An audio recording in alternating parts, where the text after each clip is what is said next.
Then for problem 8, this x that I have in front is also an x minus 0. Basically, if I plug 0 into that x, I will get 0 out of my polynomial. There's an understood 1 exponent on it, so that is multiplicity 1. Then my next factor is x minus 1. The number that makes that equal to 0 is when x is positive 1. It doesn't have a written exponent, so it's understood to be exponent 1, multiplicity 1 again. And then the last one is x plus 3. And x equals negative 3 makes that equal to 0. And it is also multiplicity 1 because no exponent is visible there. The x-intercepts are those same numbers that I just wrote down. The y-intercept is found by plugging 0 into x, but you very quickly get 0 times negative 1 times 3. So my y-intercept is 0. Now, my leading coefficient, since you don't see any number in front of that x, that means it's a 1. And then the degree is the sum of the multiplicities. So multiplicity 1 plus 1 plus 1 makes this degree 3. For the end behavior, I'm going to first draw that I have a positive leading coefficient, so the right end goes up. I have an odd degree, so the left end does the opposite.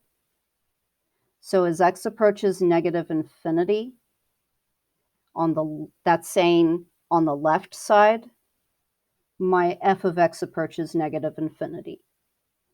Then when x approaches infinity or positive, I'm looking at the right side and it goes up, so it is positive infinity. Then I'm going to plot my intercepts, which are 0, 1, and negative 3. And my y-intercept is already there, 0. And with them all being multiplicity 1, it has to slice through the x-axis. So if I look at my end behavior, I can see that I have to first come from underneath and slice. I don't know how high I go, and I'm not going to look at how high you go. And then I come back down and I slice, and I've got to very quickly come back up and slice. And then that end behavior shows the heading up in the end. And so that would be number 8. And it's degree 3 because this x in front, this problem I actually put here because of the mistakes people make with an x being in front. That x is one of the linear factors. And I want to just momentarily compare that with the problem before it.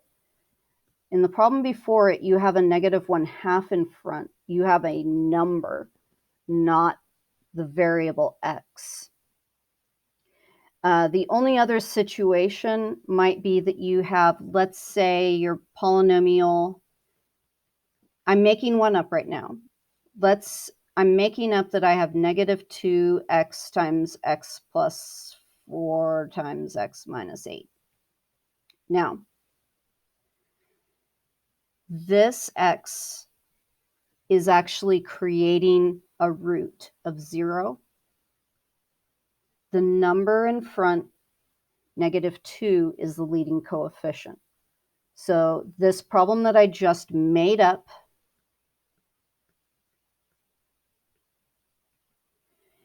is showing a leading coefficient of negative 2.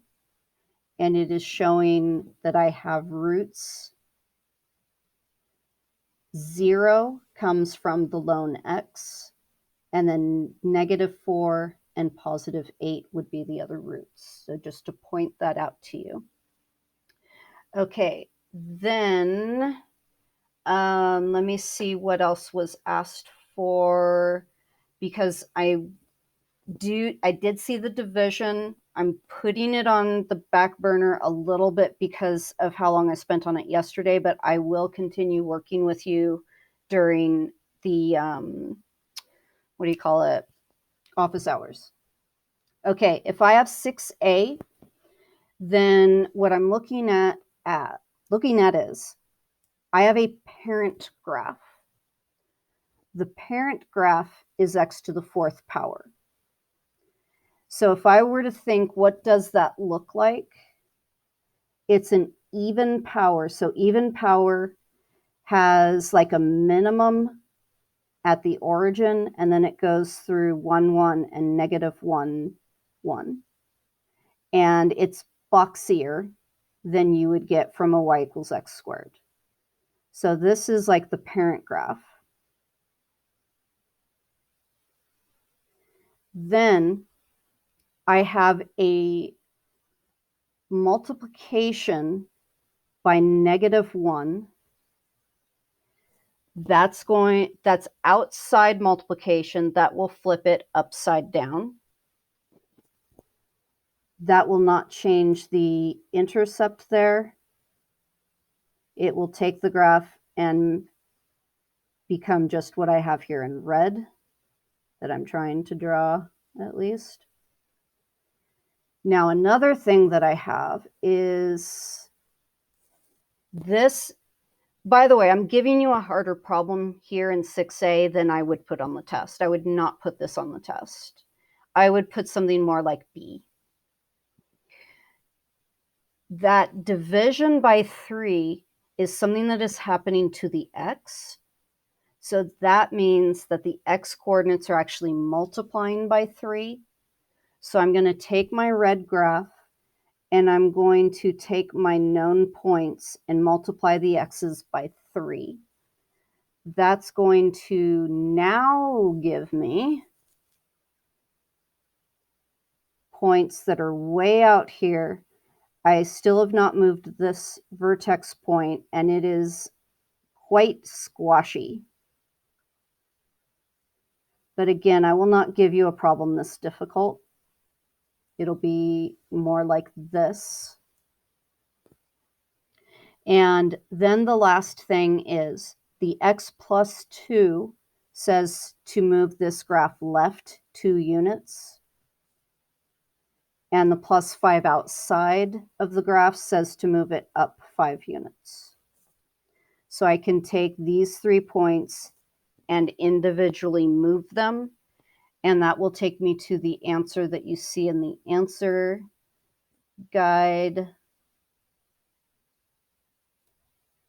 right here. This is that graph moved.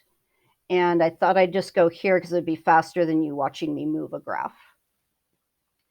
Okay, then let me see. Okay, number 11.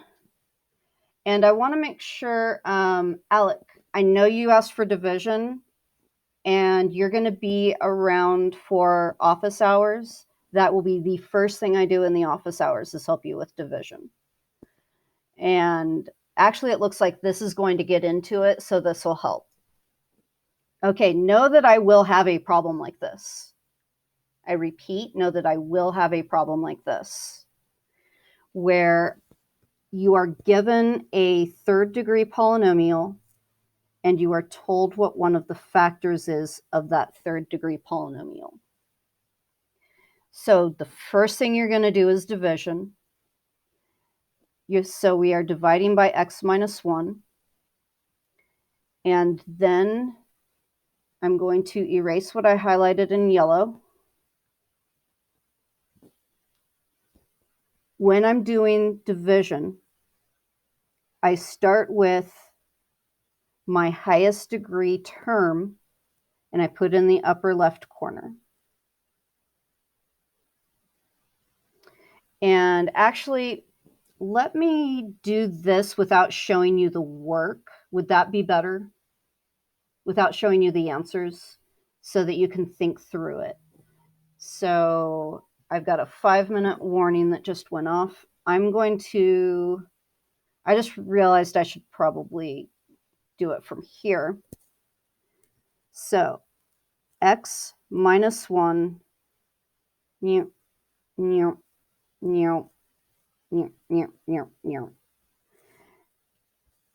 leading term goes here. And then I have to figure out what do I multiply x by to get this x cubed, and I get x squared. The next thing I do is I multiply that x squared by -1.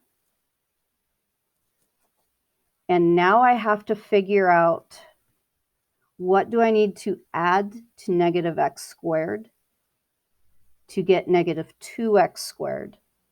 And that would be another -x squared. The next thing is, what do I multiply this x by to get -x squared? And that would be -x. Now I already have x times -x. I can now do -1 times -x to get positive x. And now my next big thing is, what do I add to x to get -11x? And that would be -12x.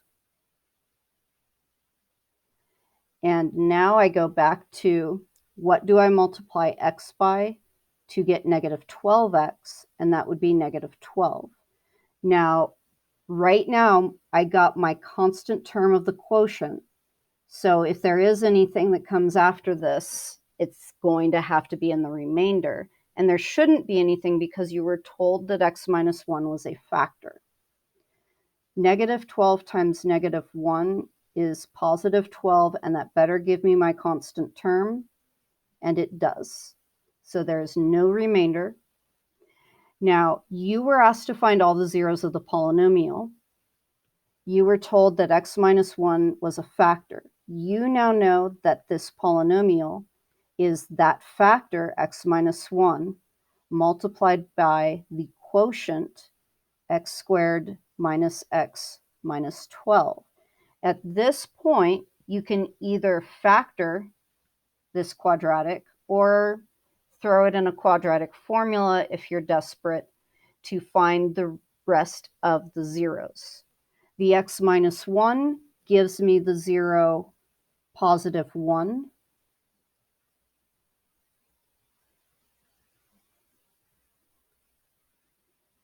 And if I can factor the x squared minus x minus 12, that's going to be faster than throwing it into quadratic formula. So factoring, this is going to give me x minus 4 times x plus 3. And that means my zeros besides 1 are positive 4 and -3 are what make the other factors equal 0. And so that's 11a. And I will continue to 11b since that covers questions that people were asking for. I'm going to start with division again. You're told that x plus 2 is a factor, so I'm going to be dividing by x plus 2. Then you're going to take the leading term and put it in the upper left corner. Then you figure out, what do I multiply x by to get x cubed? And that would be x squared. Then that x squared times 2. Next, you want to figure out, what do I add to the 2x squared to get, oh dear, to get 0x squared, because I don't have an x squared term. That's going to be -2x squared. And now I will get the 0x squared so that I don't have that term showing up. And now I'm back to asking, what do I multiply x by to get -2x squared? and that would be negative 2x. Then I can multiply negative 2x by 2 to get negative 4x. And now I am, oh, I see, it's 1:45. People are, you don't have to stay anymore. You're not required to stay. So at this point, I have, what do I add to negative 4x to get negative x? And that would be a positive 3x. And then we're almost done. What do I multiply x by to get 3x? And that would be 3. And then 3 times 2 gives me 6. And that finishes off the polynomial. This means that my function is the factor x plus 2 times x squared minus 2x plus 3. My zeros are going to be, first of all, negative 2. But to find the other ones, I have to either factor this quadratic more or put it in quadratic formula. And let me see. I think I'm going to have to do quadratic formula. Trying to think, they have to both be negative. Yeah, quadratic formula it is. So quadratic formula, x equals negative b, so positive 2, plus or minus the square root of b squared. Negative 2 itself squared is 4, positive 4 when I square it. So negative b plus or minus the square root of b squared minus 4 times a times c. That's going to give me 12, all divided by 2a. And then it's a matter of simplifying a little bit. This is 2 plus or minus the square root of negative 8. I need to take that negative out of the square root and make it I. And then I have a positive 8 under the root. I can also realize that I have 4 times 2. The square root of 4 is 2.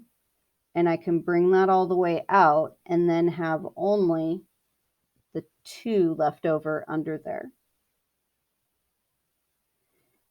I can simplify a little bit farther if I see that I'm really, that 2 in the bottom can be seen as multiplying by 1/2 to the numerator. And when you distribute that through, 1/2 times 2 will give you 1. 1/2 times this 2 will also give you a 1. And then you have your answer. All right. So I'm going to